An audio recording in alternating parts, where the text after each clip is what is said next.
So we'll continue with this. So what I said, the second point, the receiver adds one hop to each cost and changes the next router field to the address of the sending router.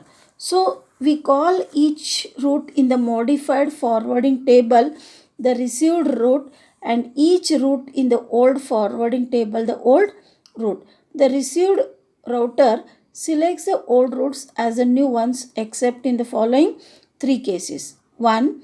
If the received route does not exist in the old forwarding table, it should be added to the route.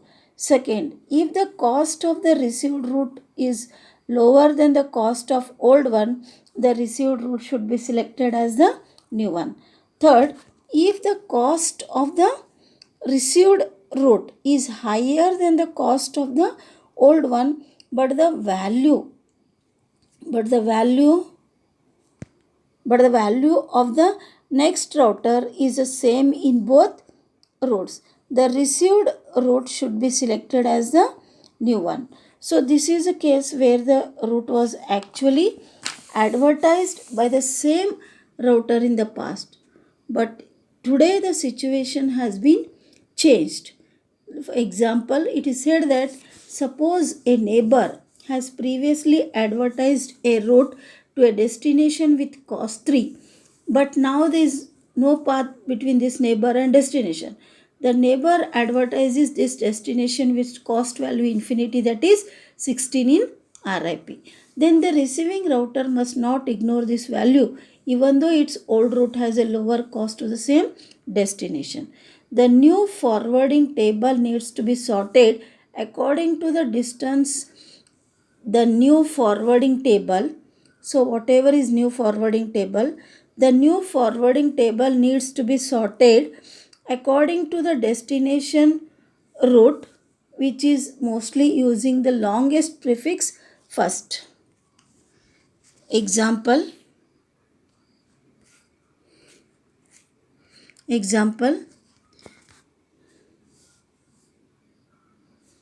So what is that example?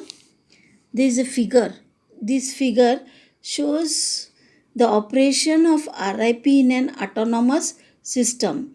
First, what the figure shows, all forwarding tables after all routers have been booted. So it shows all forwarding tables after all routers have been booted. Then we show changes in some tables when some update messages have been exchanged.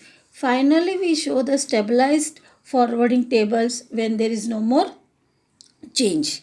Next, we'll discuss about timers in RIP. So, I think you know how to write the forwarding table as already discussed. 3-column entry. Okay, you can see that. Next, RIP.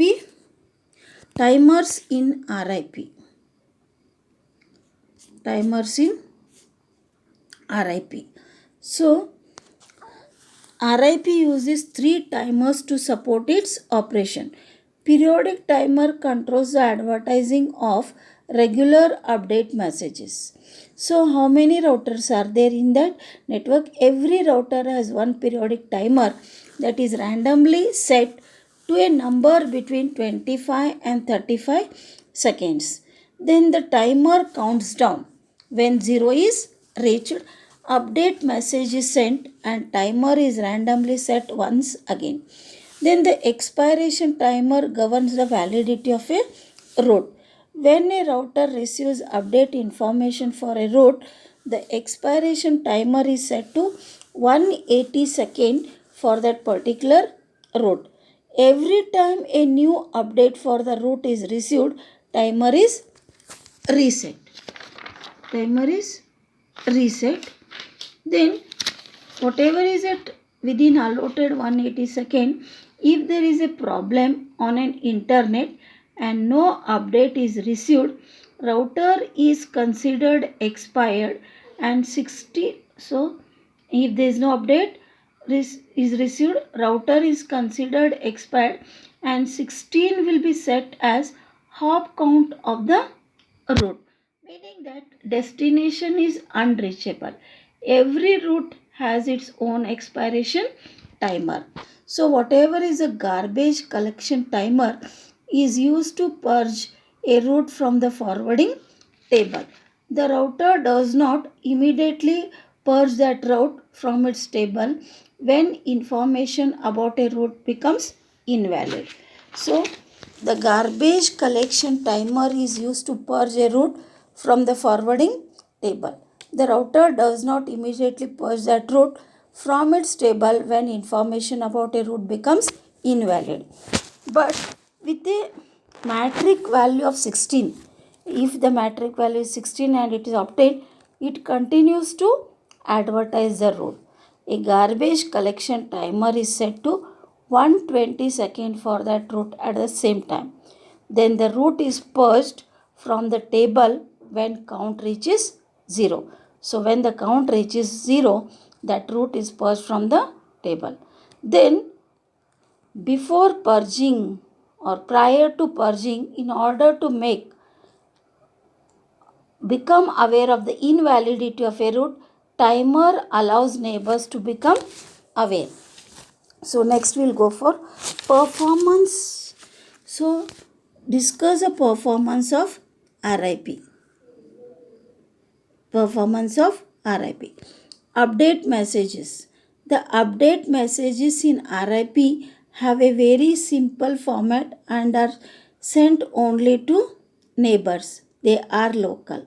They do not normally create traffic because the routers try to avoid sending them at the same time. Convergence of forwarding tables.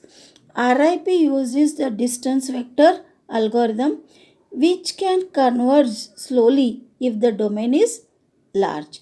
But since RIP allows maximum of only 15 hops in a domain where 16 is considered as infinity, then there is normally no problem in convergence. The only problems that may slow down convergence are count to infinity and loops created in the domain. So the use of poison rivers and split horizon strategies added to the RIP extension may elevate this situation.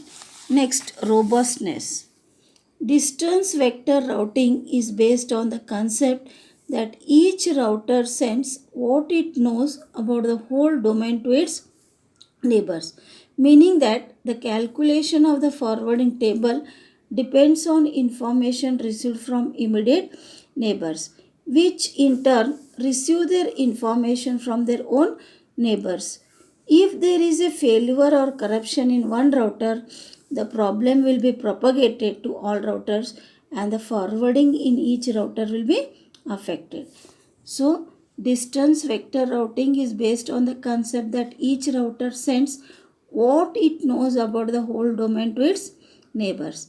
It means that the calculation of the forwarding table depends on information received from immediate neighbors, which in turn receive their information from their own neighbors.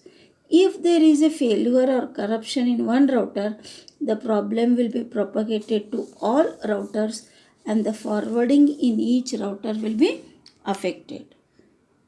So in next lecture I'll discuss about open shortest path first, OSPF. I'll stop here.